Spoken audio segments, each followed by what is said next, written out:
दिल्ली के संगम विहार में चुनाव खत्म होने के बाद बवाल, आप और बीजेपी कार्यकर्ताओं में जमकर भिड़ंत हुई है। बीजेपी दफ्तर के बाहर हंगामे के वीडियो आए सामने। हंगामे के बाद भारी संख्या में पुलिस बल की तैनाती। बीजेपी उम्मीदवार चंदन चौधरी के दफ्तर पर पथराव का आरोप। आप एमएलए दिनेश मोहनिया पर मारपीट का आरोप। मेरे ऊपर हमला हो गया और 5-6 बच्चों पर भी हमला हो गया, सारे घायल हैं। उसके बाद उनसे मैंने पूछा हुआ क्या, तो दिनेश मोहनिया बुलेट से आया, उतरा और हम सबको गाली गलौज शुरू कर दिया। मारपीट मामले में पुलिस का बयान आया सामने। अभी तक कोई लिखित शिकायत नहीं। मौके पर भारी फोर्स की तैनाती। जंगपुरा में मनीष सिसोदिया के सामने लोगों ने जमकर नारेबाजी की। कैश बांटने की शिकायत पर बोले डीसीपी साउथ ईस्ट, आरोप में कुछ नहीं है, हालात सामान्य। दिल्ली चुनाव पर हरियाणा के सीएम नायब सैनी का बयान। बोले दिल्ली के अंदर बीजेपी सरकार बन रही, केजरीवाल ने झूठे वादे करके सत्ता हथियाने का काम किया था। एग्जिट पोल में दिल्ली में बनती दिख रही बीजेपी सरकार। मैट्राइज एग्जिट पोल में बीजेपी को 35 से 40 सीटें और पीमार्क एग्जिट पोल में बीजेपी को 39 से 49 सीटें मिलने का अनुमान। दिल्ली विधानसभा चुनाव को लेकर जबरदस्त वोटिंग। मुस्तफाबाद में सबसे ज्यादा करीब 67% मतदान। 70 विधानसभा सीटों के लिए 5 बजे तक करीब 60.42% मतदान। दिल्ली विधानसभा चुनाव में पाकिस्तान से आए हिंदू शरणार्थियों ने भी किया मतदान। 186 हिंदू शरणार्थियों ने पहली बार अपने मत का इस्तेमाल किया। दिल्ली चुनाव के लिए वोटिंग खत्म होने के बाद बीजेपी प्रदेश अध्यक्ष वीरेंद्र सचदेवा का दावा, दिल्ली में बनेगी बीजेपी की सरकार। आपदा जा रही है और बीजेपी आ रही है। दिल्ली के रोहतास नगर से बीजेपी उम्मीदवार जितेंद्र महाजन का दावा, आपका सुपड़ा साफ होगा, बीजेपी पूर्ण बहुमत के साथ सत्ता में आ रही है। मौलाना साजिद रशीदी ने बीजेपी को किया वोट, वीडियो जारी कर जानकारी दी। बोले जिंदगी में पहली बार बीजेपी को वोट किया क्योंकि दिल्ली के अंदर बीजेपी जीते मैं चाहता हूं। अयोध्या के मिल्कीपुर में हुए उपचुनाव में टूटा वोटिंग का रिकॉर्ड। शाम 5 बजे तक 65.25% वोटिंग दर्ज की गई। साल 2022 में विधानसभा चुनाव में महज 60.23% मतदान हुआ था। दिल्ली के एग्जिट पोल पर गिरिराज सिंह का केजरीवाल पर तंज। बोले केजरीवाल के भ्रष्टाचार की हार है, झूठ फरेब और भ्रष्टाचारियों का हारना तय है। बीजेपी सांसद योगेंद्र चंदोलिया का एग्जिट पोल पर बयान। बोले पीएम मोदी की गारंटी कार्यकर्ताओं की मेहनत काम आई। आम आदमी पार्टी नेता सोमनाथ भारती का बयान। बोले आम आदमी पार्टी सरकार बनाएगी, हो सकता है आम आदमी पार्टी अपने पिछले रिकॉर्ड को भी तोड़ दे। बीजेपी नेता शहनवाज हुसैन का बयान। बोले एग्जिट पोल बता रहे दिल्ली में बदलाव हो रहा है, दिल्ली के लोगों को 11 साल लगे बहरूपियों को पहचानने में। एग्जिट पोल के नतीजों पर बोले कांग्रेस नेता संदीप दीक्षित, आम आदमी पार्टी हार रही है, इसमें कोई आश्चर्य नहीं, 8 तारीख का इंतजार है। बीजेपी नेता रमेश भिदोड़ी का एग्जिट पोल पर बयान। बोले दिल्ली में बीजेपी की लहर, पीएम बीजेपी 60-50 सीटों को क्रॉस करेगी। एग्जिट पोल पर आप नेता सौरभ भारद्वाज का एग्जिट पोल पर बयान। हमारी सीटें कम दिखाई जा रही हैं, तमाम एग्जिट पोल गलत साबित होंगे। वोटिंग खत्म होने के बाद बोले प्रवेश वर्मा, दिल्ली में भारी मतदान बदलाव के लिए है, 8 तारीख को कमल खिलेगा, यह निश्चित है। बीजेपी सांसद मनोज तिवारी का बयान। बोले एग्जिट पोल से भी अच्छा परिणाम होगा, दिल्ली की जनता ने मोदी जी को फैसला सुना दिया है। राज्यसभा में आज बोलेंगे पीएम मोदी। शाम 4 बजे राष्ट्रपति के अभिभाषण के धन्यवाद प्रस्ताव पर जवाब देंगे। गृहमंत्री अमित शाह छत्तीसगढ़ के दौरे पर चंद्रगिरी तीर्थ में विश्व शांति महायज्ञ में होंगे शामिल, कई कार्यक्रमों में करेंगे शिरकत। उत्तराखंड के 3 दिन के दौरे पर रहेंगे सीएम योगी, अपने पैतृक गांव में करेंगे प्रवास। मणिपुर में सीएम एन बीरेन सिंह के खिलाफ बगावत, कई विधायकों ने दिल्ली में डाला डेरा। कुछ विधायकों ने कथित तौर पर अमित शाह से की मुलाकात। केवल 7 मंत्री ही सीएम बीरेन का समर्थन कर रहे हैं। योगी कैबिनेट की बैठक में 11 प्रस्ताव पर मुहर। आबकारी नीति को मंजूरी। अब लॉटरी सिस्टम के जरिए दुकानें आवंटित होंगी। कैबिनेट बैठक पर डिप्टी सीएम ब्रजेश पाठक का बयान। बोले, प्रदेश के विकास को गति देने के लिए 11 प्रस्तावों पर मुहर लगी है। महाकुंभ में बुधवार को 67,68,000 से ज्यादा लोगों ने किया स्नान। अब तक 39 करोड़ से ज्यादा लोगों ने लगाई डुबकी। मोक्ष वाले बयान को लेकर गिरे बाबा बागेश्वर ने दी सफाई। कहा, लोगों ने समझा गलत वक्तव्य। लोगों से पूरा वीडियो देखने की अपील। मोक्ष वाले कुंभ वाले बयान को निश्चित रूप से उल्टे रूप से उन्होंने सबने उसको लिया है। हमने हमारे पूरे बयान को नहीं सुना है। साध्वी सत्यप्रिया गिरी को निरंजनी अखाड़ा ने बनाया महामंडलेश्वर। बोली, राष्ट्र और धर्म के लिए ही साधु का जीवन होता है। अखाड़ा परिषद अध्यक्ष रविंद्र पुरी का महाकुंभ में महामंडलेश्वर बनाए जाने को लेकर बयान। सनातन धर्म का प्रचार प्रसार देश विदेश में करेंगे। 16 महामंडलेश्वर हमने महाकुंभ में बनाए हैं। हमें पूरी आशा, पूरी उम्मीद है कि वो सनातन धर्म का प्रचार प्रसार पूरे देश विदेश में करेगी। दिग्गज बैडमिंटन प्लेयर साइना नेहवाल ने पिता के साथ संगम में लगाई डुबकी। केजीएफ एक्ट्रेस श्रीनिधि शेट्टी भी पिता के साथ महाकुंभ पहुंचकर त्रिवेणी स्नान करती नजर आई।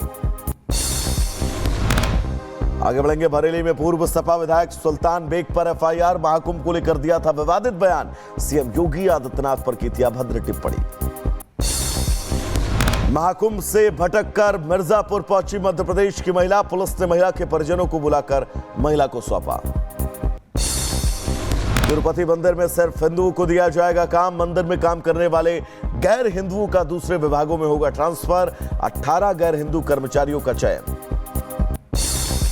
तिरुपति मंदिर से गैर हिंदुओं को हटाए जाने को लेकर भड़के ओवैसी। सीएम नायडू पर साधा निशाना। बोले, बहुत गलत हो रहा है। टीडीपी वक्त संशोधन विधेयक का समर्थन कर रही है।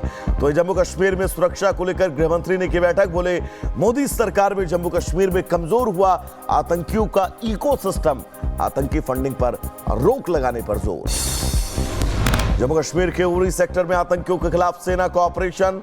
आंगनपंत्री वन क्षेत्र में खोखले देवदार के पेड़ से हथियारों और गोला बारूद का जखीरा बरामद किया गया। एआई के इस्तेमाल पर सख्त। वित्त मंत्रालय कर्मचारियों को एआई टूल का इस्तेमाल न करने के निर्देश। छत्तीसगढ़ के दंतेवाड़ा में नक्सलियों ने किया सरेंडर। 5 महिलाओं समेत 6 नक्सलियों ने आत्मसमर्पण किया। लखीमपुर खीरी में आदमखोर तेंदुआ पिंजड़े में कैद। बकरी के लालच में कैद हुआ तेंदुआ कई जानवरों का कर चुका था शिकार। उत्तर प्रदेश के एटा में 25 बीघा जमीन पर अवैध कब्जा। प्रशासन ने कब्जा मुक्त कराकर ग्राम सभा को किया सुपुर्द। कब्जा धारकों में हड़कंप मचा है। उत्तर प्रदेश के बहराइच में मुर्गी फार्म में घुसा 8 फीट का अजगर। ग्रामीणों में हड़कंप। आधे घंटे की मशक्कत के बाद वन विभाग ने रेस्क्यू किया। उत्तर प्रदेश के एटा में दहेज की मांग पूरी न होने पर किया बारात लाने से इनकार। परिजनों ने एसएसपी से न्याय की गुहार लगाई है। लखीमपुर खीरी में आग का तांडव। अचानक एक घर में भीषण आग। फायर ब्रिगेड ने आग पर काबू पाया। बदायूं में हाईवे पर पलटी तेज रफ्तार रोडवेज बस। हादसे में 17 यात्री घायल। इमरजेंसी ब्रेक लगाने के कारण हादसा। बरेली से मथुरा जा रही थी बस। यूपी के सहारनपुर में युवाओं में रील बनाने का खुमार चढ़ा। हाईवे के पोल पर चढ़कर युवक ने बनाई रील। लाइक और फेमस होने के चक्कर में मौत को दावत दे रहा। मैनपुरी में मालगाड़ी हुई डिरेल। रेल यार्ड की अपलाइन का चल रहा था मेंटेनेंस का काम। मालगाड़ी के एक डिब्बे के 4 पहिए डिरेल हुए। करीब 4 घंटे तक रेलवे ट्रैक बाधित रहा। उत्तर प्रदेश के अलीगढ़ में स्कूल का जर्जर गेट गिरने से बड़ा हादसा। लोहे का गेट गिरने से कक्षा 2 के छात्र की मौत। बीएसई ने दिए जांच के आदेश। उत्तर प्रदेश के रायबरेली में ट्रेन की चपेट में आने से युवती की मौत। पुलिस ने शव को पोस्टमार्टम के लिए भेजा। पूर्व क्रिकेटर राहुल द्रविड़ की कार का एक्सीडेंट, ऑटो ने पीछे से मारी टक्कर, ऑटो ड्राइवर पर गुस्सा करते दिखे राहुल द्रविड़। लखीमपुर खीरी में भीषण सड़क हादसा, कार और बाइक की टक्कर में चाचा भतीजे की मौत, पुलिस ने कार को कब्जे में लिया। यूपी के मुजफ्फरनगर में लड़की से छेड़छाड़ के आरोपी पर पुलिस की कार्रवाई, पैरों से चलने को भी मोहताज हुआ आरोपी, छेड़छाड़ का वीडियो वायरल होने के बाद पुलिस का एक्शन। उत्तर प्रदेश के बहराइच में दबंगों के हौसले बुलंद, छेड़छाड़ के बाद महिला की बेरहमी से पिटाई, दुकान में लगे सीसीटीवी कैमरे में कैद मारपीट की घटना, पुलिस मामले की जांच में जुटी। यूपी के बुलंदशहर में चैन स्नैचर गिरोह का खुलासा, पुलिस ने एक महिला समेत 4 स्नैचर्स को गिरफ्तार किया। बुलंदशहर में भरतपाल हत्याकांड का खुलासा, पुलिस ने 24 घंटे के अंदर 3 आरोपियों को गिरफ्तार किया। चोरी का विरोध करने पर गला दबाकर की गई थी हत्या, जेवरात और कैश बरामद। बुलंदशहर में 32 साल से फरार हिस्ट्री शीटर दिल्ली से गिरफ्तार, हिस्ट्री शीटर सुरेंद्र पर दर्ज है डकैती के कई मामले, दिल्ली में बकरी पालन का करता था काम। यूपी के बांदा में जबरन लिंग परिवर्तन करवाकर किन्नर बनाने के आरोपी कैटरीना गिरफ्तार, आरोपी का मेडिकल कराकर जेल भेजा गया। मुजफ्फरनगर में पुलिस और बदमाशों के बीच मुठभेड़, जवाबी कार्रवाई में बदमाश के पैर में लगी गोली, बदमाश दीपक पर लूट, हत्या और चोरी जैसे कई केस दर्ज है। अमरोहा में युवक ने थाने में रील बनाकर दिखाया रौब, अश्लील गाना लगाकर वीडियो वायरल, पुलिस ने सिखाया सबक, आरोपी ने कान पकड़कर मांगी माफी। मुरादाबाद में मुस्लिम युवक ने हिंदू देवी देवताओं पर किया भद्र टिप्पणी, बजरंग दल ने आरोपी के खिलाफ पुलिस से की शिकायत, आरोपी की तलाश में जुटी पुलिस। मुरादाबाद में महिला पर एसिड अटैक, दबंगों ने घर में घुसकर महिला पर डाला एसिड, गंभीर हालत में अस्पताल में कराया गया एडमिट, पीड़िता पर मकान बेचने का दबाव बना रहे थे दबंग। यूपी के सीतापुर में युवक की धारदार हथियार से निर्मम हत्या, दबंगों ने पुरानी रंजिश के चलते घटना को दिया अंजाम, पुलिस मामले की जांच में जुटी। मैनपुरी में दबंगों के हौसले बुलंद, घर में घुसकर परिवार पर हमला, कई राउंड फायरिंग, गाड़ी में तोड़फोड़, मारपीट का वीडियो सामने आया। गाजियाबाद में 9 महीने की मासूम बच्चे का अपहरण, पुलिस ने 12 घंटे में किया बरामद, पुलिस ने 3 आरोपियों को पकड़ा, दोस्त ने 80,000 में बच्चे को बेचा था। उत्तर प्रदेश के अमरोहा में सनसनीखेज खुलासा, 20 महीने से लापता युवक का मिला कंकाल, भतीजा निकला कातिल। उत्तर प्रदेश के बागपत में दबंगों ने युवक पर किया जानलेवा हमला, हाईवे किनारे लाठी डंडों से किया पीट कर किया अधमरा, वीडियो आया सामने, जांच में जुटी पुलिस। हिमाचल के कई इलाकों में भारी बर्फबारी, मौसम विभाग ने आंधी और बिजली गिरने का येलो अलर्ट भी जारी किया। मध्य प्रदेश के मुख्यमंत्री मोहन यादव ने कूनो नेशनल पार्क में छोड़े 5 चीते, बाड़ों से निकलने के बाद खुली हवा में कुलांचे भरते नजर आए। हरिद्वार में गंगा में विसर्जन के लिए पाकिस्तान से लाई गई 400 हिंदुओं की अस्थियां, कराची में पुराने गोलीमार क्षेत्र में शमशान घाट में 8 सालों से रखी थी अस्थियां। अमेरिका में रह रहे प्रवासी भारतीयों को लेकर अमृतसर पहुंचा अमेरिकी सैन्य विमान, टेक्सास से भारतीय बच्चों, महिलाओं और पुरुषों समेत 104 लोगों को किया गया था डिपोर्ट। बांग्लादेश में फिर सामने आए कट्टरपंथियों का तांडव, शेख मुजीबुर रहमान के घर में घुसकर उत्पात, बंगबंधु के घर में जमकर तोड़फोड़, आगजनी। गाजा पट्टी पर कब्जा करेगा अमेरिका, नेतन्याहू के मेजबानी करते हुए राष्ट्रपति ट्रंप ने गाजा से फिलिस्तीनियों को विस्थापित करने का प्रस्ताव दोहराया, जॉर्डन और मिस्र में पुनर्वास का सुझाव। गाजा पर कब्जे की बात कहकर फंसे ट्रंप, सऊदी अरब से लेकर मिस्र तक विरोध, चीन ने भी इस सुझाव को खारिज किया, कहा गाजा पट्टी के लोगों को निशाना बनाकर जबरन स्थानांतरण किया जा रहा है।